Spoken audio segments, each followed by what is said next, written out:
Assalamu alaikum and welcome to Health in Islam. As always, I'm your host, Ismail Chartier. And with me once again is our good friend, Dr. Yasser.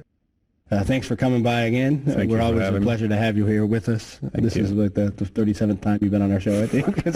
It's nice to have you. We're going to go ahead and pick up where we left off with drug addiction, and we're going to talk about counseling. Okay. The last time we talked about the magnitude of the disease of addiction and the destruction it creates in families. Now, today we'd like to talk about methods of successful treatment. And what exactly is drug and alcohol treatment? Okay, drug and alcohol treatment, or I would like to say the recovery process. It begins way before the addict stops, actually. So there is pre-treatment stage, there is the beginning of treatment stage, and that's when you make a decision you want to stop, and then you go to detoxify your body from the poisons. Withdrawal, Yes. And then you begin the process of recovery from there. The therapy takes stages throughout these periods of time. The detoxification takes about up to 14 days. That's just for every drug or for most drugs? For a lot of drugs, 7 to 14 days, that's the period that we usually say, well, that's detoxification. For instance, if you are doing alcohol, it comes out of your body in 48 hours. If you're doing heroin, it takes up more, like 7 days. If you're doing marijuana, it takes up to 21 days.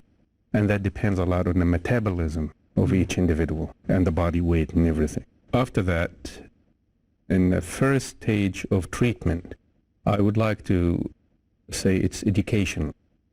We educate the addict or the patient with all the aspects of the addiction, mentally, spiritually, physically, and what happens to them as a result of using drugs and alcohol, and the effects of the drugs and alcohol in their body. What it has done, the havoc it has wreaked upon their body and their mind and their soul and everything like this. This is the first.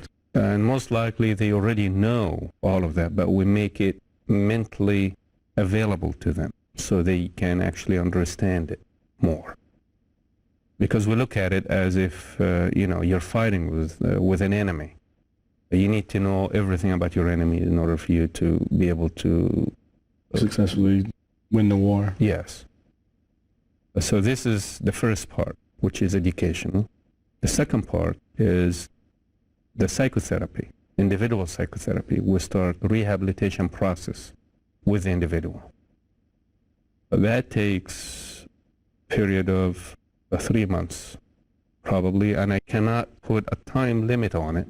Because again, that depends. Yeah, that depends on the individual. This part deals with the psychological addiction because at this part they've already gotten through the physical addiction, the detox. The physical addiction, it pretty much gets away with the detox. However, you have the body memory. The body stores its memory in every cell in your body. So the memory of the using will come back, and it will keep coming back.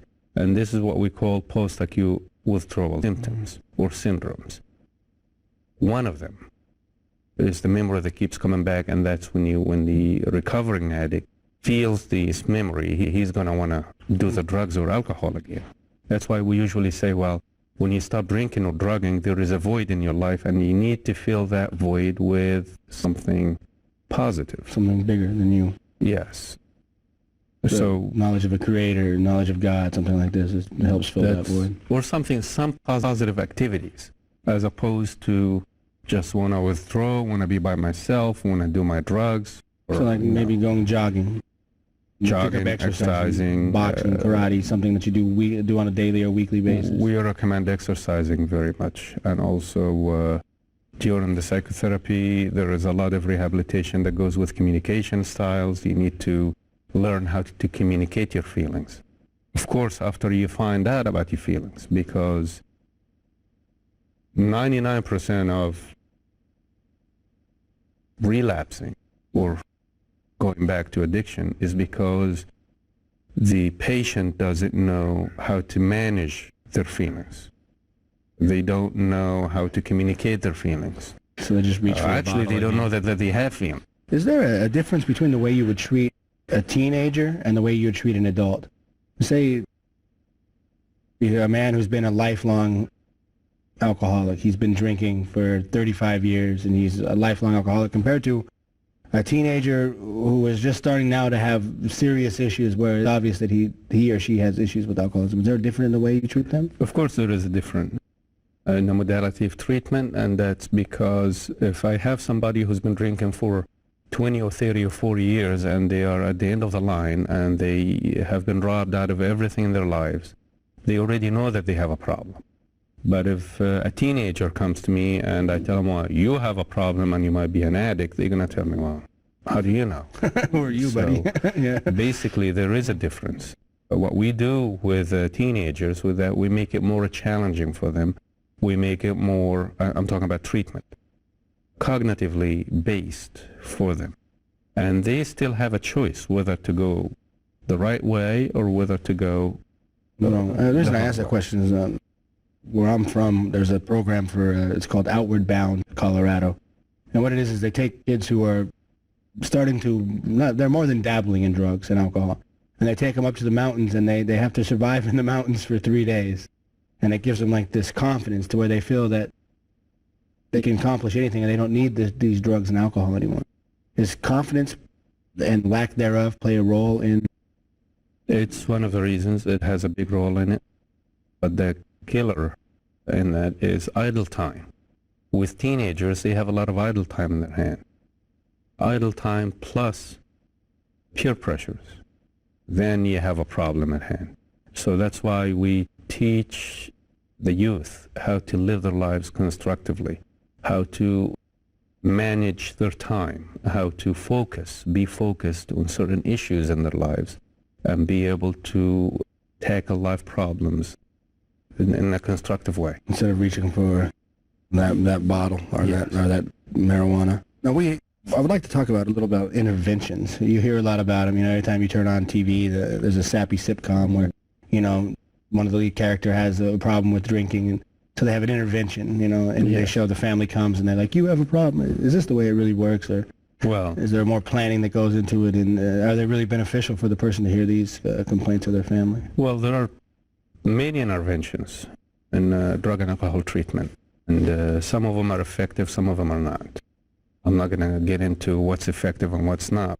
I'm just going to tell you what's working mostly everywhere, is that when I have somebody coming to me for treatment, I'm not going to break them down, because there are some people that believe that I have to break you down and reconstruct you. They're already broken down.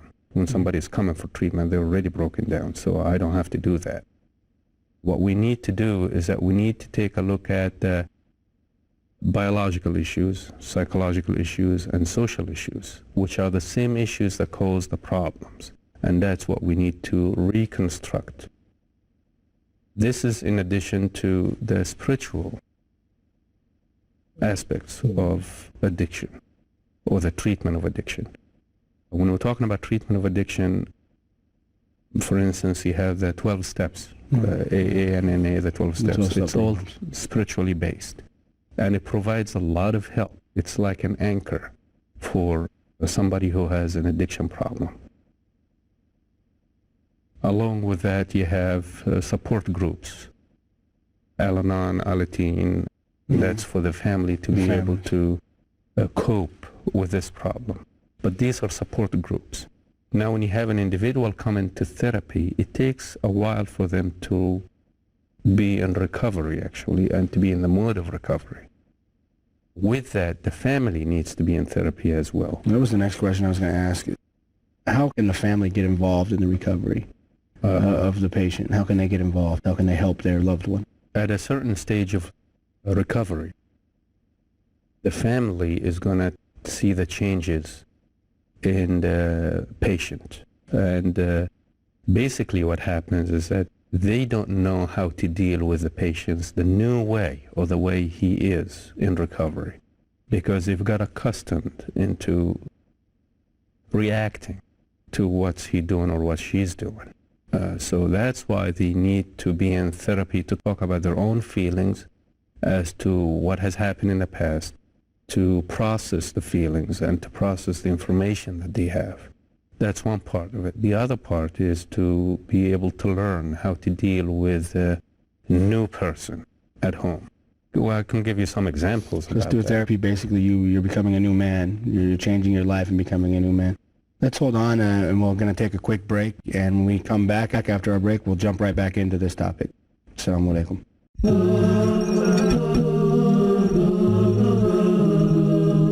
Assalamu alaikum, and welcome back to Health in Islam. I'm still Ismail Chartier, and still with me is Dr. Yasser. We'll jump right back into this. You were explaining how the family can get into treatment and the recovery of somebody, and yes, how they have to learn to deal with this new person. This is basically what they have to do, because it's a new lifestyle, not only for him, but for them as well. For instance, if somebody was always spending his time in a bar or getting drunk or getting high or something, and he's not involved in the household at all, and now that he's in recovery, they find out that he's into a lot of things in the house, so they need to get accustomed in this. And with the changes in behavior, there are a lot of changes, emotional changes, with each and every person in the family. Like dad was distant, and now he's in my face wanting to be my friend. Yes. How do I deal with this? So this is basically what happens to the recovering person and to the family members as well. You have the model of recovery. You have early recovery, middle recovery, and late recovery. And each one of those has its own set of issues and own set of problems. And if the problems are not dealt with in each stage of these stages, then it could cause relapse, or it will actually lead back to relapse, because this is what we call a stuck point. Once you reach a stuck point, you need to stop, reconsolidate, and look at your options and reconsolidate and move on. It's like people who quit smoking, they say it was really easy till the third month. And then I had a hard time. It was really easy to the 6th month, and then I had a hard time. And then, like this is what you're talking about. You get stuck kind of there, and and if you don't deal with it, it actually takes you back to relapse. And you start, when you relapse, do you go right back to where you were before? No, basically relapse begins with a lapse, and then if it's not dealt with, then it will lead to progressive relapse. And that's basically what happens. Relapsing is not actually at the time that you start drinking or doing drugs. It begins way before that, when the problems start arising, and which is a stuck point that we're talking about. And instead of dealing with it, you activate the denial mode. The denial is just not a river in Egypt. Yes. That's a bad joke, but I had to throw it in there. That is actually, we use that a lot. But the denial activates the brain dysfunction, the stress will increase, and then you start to relapse process. And that's why we say a lapse and a progressive relapse. What is the role and the importance of believing in a creator, believing in Allah subhanahu wa ta'ala? What does this do for treatment? How does this help people? Well, it takes a lot of pressure out of everybody. Like, for instance, to give you an example, if somebody is thinking, hey, I'm on a driver's seat, I'm in control of everything, that's a lot of responsibility. That's a lot of pressure. And that actually causes the pressure and the feeling of responsibility and feeling that you're being in control of everything. That causes a lot of people to relapse. Knowing that there is a higher power and there is a creator and God subhanahu wa ta'ala is in control of my life, it takes that pressure out of saying that I'm my the one, shoulder. I'm watching everything, it's my responsibility, this is it changes everything. Yeah, that's one part. And the other part, of course, we're Muslims and we believe in the punishment of Islam to the drinks and stuff like that, so we don't do that. Because it is a banned substance in Islam to drink. What are the different types of treatment that are out there, and which ones do you prefer for each case? I use, most of the time, cognitive behavior modification, because cognitively I'm able to tackle some problems or mistaken beliefs that the patient believe about themselves and about the world. I'm able to change that or shift it to different thoughts, positive thoughts. That's the cognition part. And behavior modification, it has to be done with the drug and alcohol addiction. because without behavior modification, there is no recovery. Basically, if I remain on the same old behavior, I'm going to keep doing the same thing. See the same people, we'll do the same exact stuff. Nothing's going to change. Birds of a feather flock together. That's basically what happens. And you have the other thing that we do a lot in the treatment. Some treatment modalities doesn't work with drug and alcohol addiction. For instance, if I have a Rogerian approach, which is I just sit there and I give supportive therapy and I listen to the patient and I don't give them any feedback, that doesn't work. It's good. It works in some areas. But with drug and alcohol addiction, I have to confront my patient. If they're doing something wrong, I tell them. You have to be it's a more aggressive kind of treatment. It is a more aggressive kind of, that's why we say Gestalt therapy actually works with drug and alcohol addiction. It's a more of a strong approach. If you're doing something wrong, I confront you, I tell you what you're doing wrong, but I don't leave you out there without collecting all the information and putting you back together. So it's a collective, it's an eclectic mode of therapy that we have to utilize. I've heard a bunch of talk about, there's all these support groups. I've been clean, I've been sober. There's Put and Sober for bikers who decided they need to quit drinking. There's AA, NA. What are the benefits of these groups, and do their programs work? It does work. It does work, and it's very beneficial for each recovery. Of course, it works depending on the individual, because I heard a lot of patients, they come to me and they tell me, well, whenever I go to any of these meetings, I get nothing but disappointment, crying, and they talk about problems and this and that. So that's why I tell everybody, look for the sameness. Don't put yourself out there and try to look for something that's different. You're there all together for one reason. What's the common reason? And that's what they need to look for, not pretty much to try to put themselves, well, I'm different, his problems are different, or her problems are different. I had a friend that I used to know in high school who was a heroin addict. He became a heroin addict after high school. And he went to NA and he said, all these people do is cry. Mm-hmm. They don't do anything. All they do is sit around and cry to each other about, I used to be this, I used to be that, and then it destroyed my life.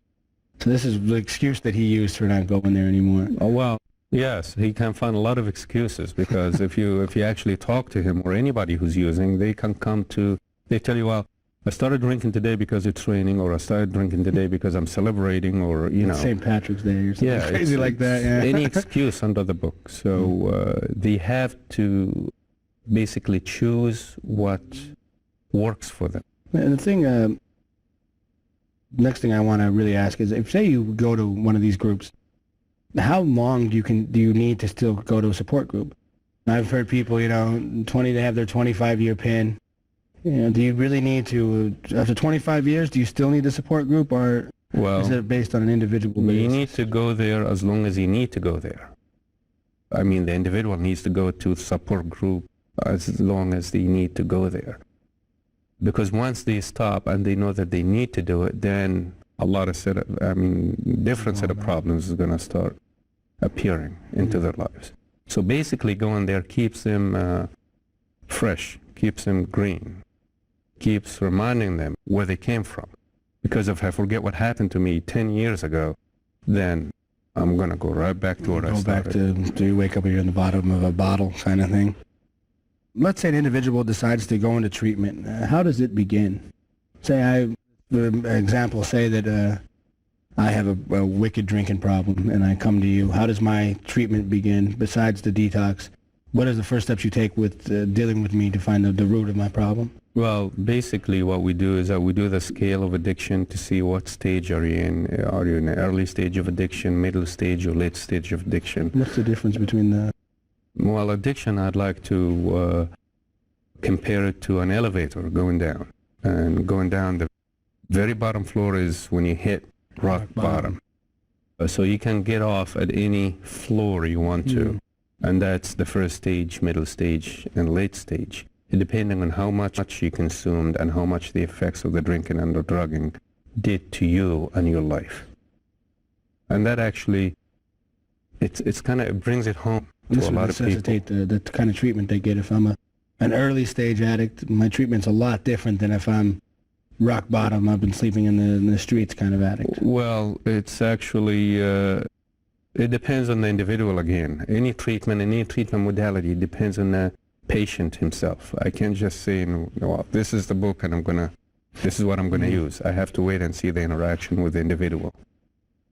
But a lot of people, when they're in early stage addiction, it doesn't mean that they have, because when I say that to somebody, they say, oh, good, so I have a little bit of time, I can go and use again. It doesn't work like that. Where would you recommend someone to first go for help? To first go for help. I realize I have a problem. Where's the first place I should go for help? There are a lot of 800 numbers. There are a lot of specialized places that you need to go to. Basically, there are ads in TV, there are social services. If you go to social services, will direct you to the right place that you need to go to help. What about if you suspect that your children are involved with drug use? What's the first step you should take with them? Talk to them, confront them, talk to them about your thoughts, about your feelings, and try to find out exactly if they're doing it or not doing it. And that's not by, are you doing this or are you not doing that? You have to actually be able to get them on your side. You have to gain their trust.